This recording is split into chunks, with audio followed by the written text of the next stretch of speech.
Assalamualaikum warahmatullahi wabarakatuh. Kami dari kelompok 1 akan mempresentasikan makalah kami yang berjudul Pengertian Pernikahan, Tujuan Pernikahan, Hukum Pernikahan, dan Khitobah. Di sini saya sebagai moderator dan masih ada teman saya, Mbak Tia sebagai pemakalah, Mbak Lahma sebagai pemakalah, dan Mas Febri sebagai pemakalah. Baik, langsung saja untuk yang pertama. A. Pengertian pernikahan. Pernikahan merupakan sunatullah yang umum dan berlaku pada semua makhluknya, baik manusia, hewan maupun tumbuh-tumbuhan. Ini adalah suatu cara yang dipilih oleh Allah SWT untuk berkembang biak dan melestarikan hidupnya. Pernikahan berasal dari kata nikah yang menurut bahasa al-jama'u dan al-damu yang artinya kumpul atau mengumpulkan, dan digunakan untuk kata bersetubuh. Nikah zawaj bisa diartikan dengan akad al-tazawuj yang artinya akad nikah, dan juga bisa diartikan waja'u al-zaujah bermakna menyetubuhi istri. Definisi yang lain mengemukakan bahwa nikah berasal dari bahasa Arab nikahun yang merupakan masdar atau asal kata dari kata kerja nakaha, sinonimnya tazawwaja, kemudian diterjemahkan ke dalam bahasa Indonesia sebagai perkawinan. Menurut istilah ilmu fikih, terminologi para fuqaha mendefinisikan nikah yaitu suatu akad perjanjian yang mengandung kebolehan melakukan hubungan seksual persetubuhan dengan memakai kata-kata lafaz nikah atau taswid. Para ahli fikih 4 mazhab memiliki perbedaan dalam mendefinisikan nikah atau kawin itu sendiri. Yang pertama, golongan Hanafiyah mendefinisikan kawin adalah akad yang dapat memberikan manfaat bolehnya bersenang-senang istimta dengan pasangannya. Yang kedua, golongan Syafi'iyah mendefinisikan kawin adalah akad yang mengandung ketentuan hukum bolehnya wati bersenggama dengan menggunakan lafaz nukah atau taswid dan lafaz makna dengan keduanya. Yang ketiga, golongan Malikiyah mendefinisikan bahwa kawin adalah akad yang mengandung ketentuan hukum semata-mata untuk membolehkan wati bersenggama bersenang-senang menikmati apa yang pada diri seorang wanita yang perlu dikawininya, bukan mahram. Yang keempat, golongan Hanabilah mendefinisikan kawin adalah akad dengan menggunakan lafaz nikah atau taswid guna untuk memperoleh kesenangan dengan seorang wanita. Dalam konsep kontemporer, antara lain sebagaimana terlihat dalam Undang-Undang Nomor 1 Tahun 1974 tentang perkawinan, pernikahan didefinisikan sebagai ikatan lahir batin antara seorang pria dengan seorang wanita sebagai suami istri dengan tujuan membentuk keluarga atau rumah tangga yang bahagia dan kekal berdasarkan ketuhanan Yang Maha Esa. Sedangkan di dalam kompilasi hukum Islam, pernikahan adalah akad yang sangat kuat atau mitsakan Walizoh untuk menaati perintah Allah dan melaksanakannya merupakan ibadah. Dapat dipahami bahwa menikah dalam rangka pembentukan keluarga bukan saja untuk pemenuhan kebutuhan naluri insani manusia, tetapi pembentukan keluarga merupakan salah satu perintah agama yang berfungsi untuk menjaga dan melindungi manusia dari berbagai penyelewengan dalam pemenuhan kebutuhan seksual. Baik, selanjutnya saya akan menjelaskan tentang tujuan pernikahan. Tujuan pernikahan menurut agama Islam ialah untuk memenuhi petunjuk agama dalam rangka mendirikan keluarga yang harmonis, sejahtera, dan bahagia. Harmonis dalam menggunakan hak dan kewajiban anggota keluarga. Sejahtera artinya terciptanya ketenangan lahir dan batinnya, sehingga timbullah kebahagiaan, yakni kasih sayang antar anggota keluarga. Manusia diciptakan Allah SWT mempunyai naluri manusiawi yang perlu mendapatkan pemenuhan. Dalam pada itu manusia diciptakan oleh Allah SWT untuk mengabdikan dirinya kepada Khalik, menciptanya dengan segala aktivitas hidupnya. Pemenuhan naluri manusiawi manusia yang antara lain keperluan biologisnya termasuk aktivitas hidup. Agar manusia menuruti tujuan kejadiannya, Allah SWT mengatur hidup manusia dengan aturan pernikahan. Jadi aturan pernikahan menurut Islam merupakan tuntunan agama yang perlu mendapat perhatian, sehingga tujuan melangsungkan pernikahan pun hendaknya ditujukan untuk memenuhi petunjuk agama. Sehingga kalau diringkas ada 2 tujuan orang yang melangsungkan pernikahan, yaitu memenuhi nalurinya dan memenuhi petunjuk agama. Orang yang menikah sepantasnya tidak hanya bertujuan menunaikan syahwatnya semata sebagaimana tujuan kebanyakan manusia pada hari ini, namun hendaknya ia menikah karena tujuan-tujuan yang pertama melaksanakan anjuran Nabi Shallallahu Alaihi Wasallam dalam sabdanya yang artinya, wahai sekalian para pemuda, siapa di antara kalian yang telah mampu untuk menikah, maka hendaknya ia menikah. Yang kedua, memperbanyak keturunan umat ini, karena Nabi Shallallahu Alaihi Wasallam bersabda, yang artinya menikahlah kalian dengan wanita yang penyayang lagi subur, karena pada hari kiamat nanti aku membanggakan banyaknya jumlah kalian di hadapan umat-umat yang lain. Yang ketiga, menjaga kemaluannya dan kemaluan istrinya, menundukkan pandangannya dan pandangan istrinya dari yang haram. Sedangkan menurut Imam Al-Ghazali dalam Ihya-nya tentang faedah melangsungkan pernikahan, tujuan pernikahan itu dikembangkan menjadi 5, yaitu yang pertama, mendapatkan dan melangsungkan keturunan, yang kedua, memenuhi hajat manusia untuk menyalurkan syahwatnya dan menumpahkan kasih sayangnya, yang ketiga, memenuhi panggilan agama, memelihara diri dari kejahatan dan kerusakan, yang keempat, menumbuhkan kesungguhan untuk bertanggung jawab, menerima hak serta kewajiban, juga bersungguh-sungguh untuk memperoleh harta kekayaan yang halal, dan yang kelima, membangun rumah tangga untuk membentuk masyarakat yang tentram atas dasar cinta dan kasih sayang.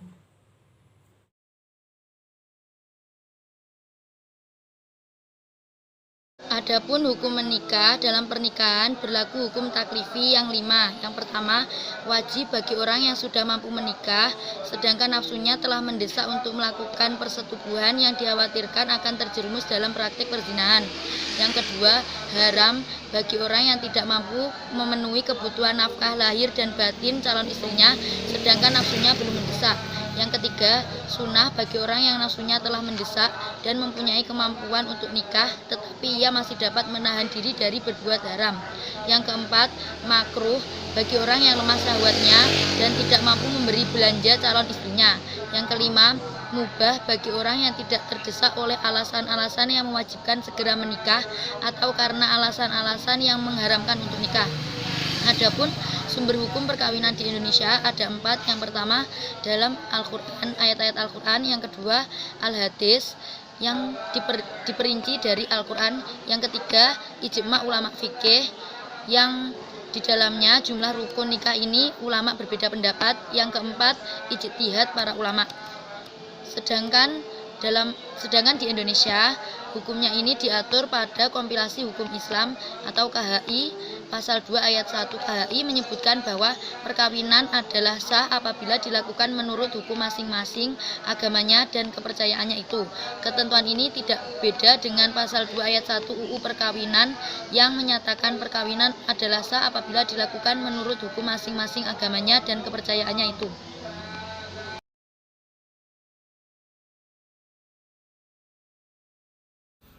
Pengertian khitbah.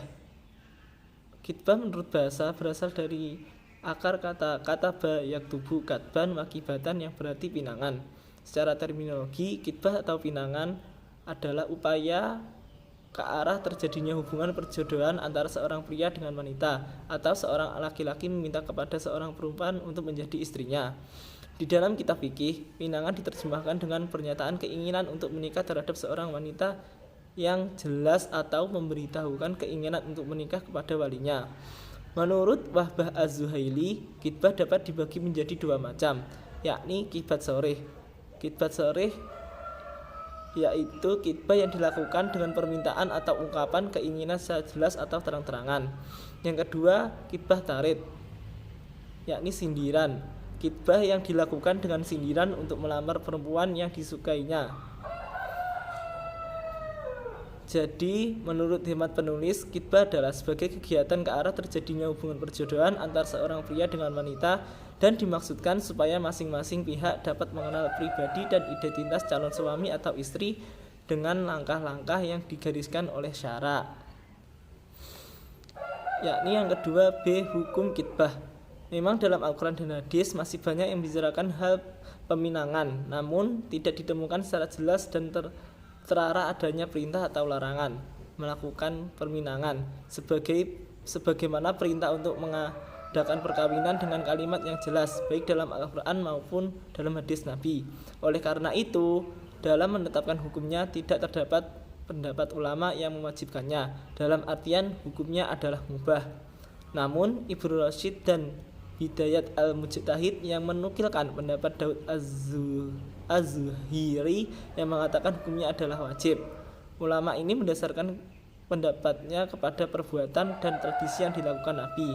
Pendapat yang lain yang dipegang oleh mazhab Syafi'i, peminang ini hukumnya mustahab atau dianjurkan karena Nabi juga pernah melakukannya, yaitu saat beliau meminang Aisyah binti Abi Bakar dan Hafsah binti Umar. Berbeda dengan Muhammad Al-Khatib Al-Sarbini dengan menukil pendapat Imam Al-Ghazali bahwa hukum khitbah adalah sunnah. Jadi khitbah dalam hukum Islam bukan merupakan hal yang wajib dilalui, setidaknya merupakan tahap yang lazim pada setiap yang akan melangsungkan pernikahan. Yang ketiga atau yang C, yakni syarat-syarat khitbah. Para ulama fikih mensyaratkan bagi laki-laki yang hendak meminang wanita agar memperhatikan dua syarat, yakni syarat mustahinah. Mustahinah adalah syarat yang berupa anjuran kepada seorang laki-laki yang akan meminang wanita agar ia meneliti lebih dahulu siapa yang akan dipinangnya itu apakah sesuai dengan keinginan atau belum, sehingga hal ini dapat menjamin kelangsungan hidup berumah tangga kelak. Lalu yang kedua ada syarat lazimah, yakni makna lazimah adalah syarat yang wajib dipenuhi sebelum peminangan dilakukan. Adapun syarat lazimah, satu, perempuan yang boleh dipinang dengan sindiran atau terus terang, yaitu perempuan yang bukan istri orang, bukan dalam masa iddah, dan bukan dalam pinangan orang lain. Yang kedua, perempuan yang tidak boleh dipinang baik secara sindiran apalagi dengan terus terang, yaitu perempuan dalam istri orang lain atau masih dalam masa iddah. Selanjutnya yang keempat atau yang D, tujuan dan hikmah khitbah. Tujuan khitbah adalah karena ingin menjamin perkawinan yang dikehendaki itu sudah dapat dilangsungkan dalam waktu dekat. Yang kedua, sekedar untuk membatasi pergaulan kedua belah pihak yang telah diikat. Yang ketiga, memberi kesepakatan kedua belah pihak untuk saling lebih mengenal sehingga kelak mereka sebagai suami istri menjadi satu pasangan yang harmonis. Hikmah khitbah, sebagai mana sebuah tuntutan khitbah memiliki banyak hikmah dan sejumlah keutamaan yang membuat pernikahan yang akan dilakukan menjadi lebih barokah. Di antaranya, satu, memudahkan jalan perkenalan atau peminang dan yang dipinang beserta kedua belah pihak. Dengan pinangan, maka kedua belah pihak akan saling menjajaki kepribadian masing-masing.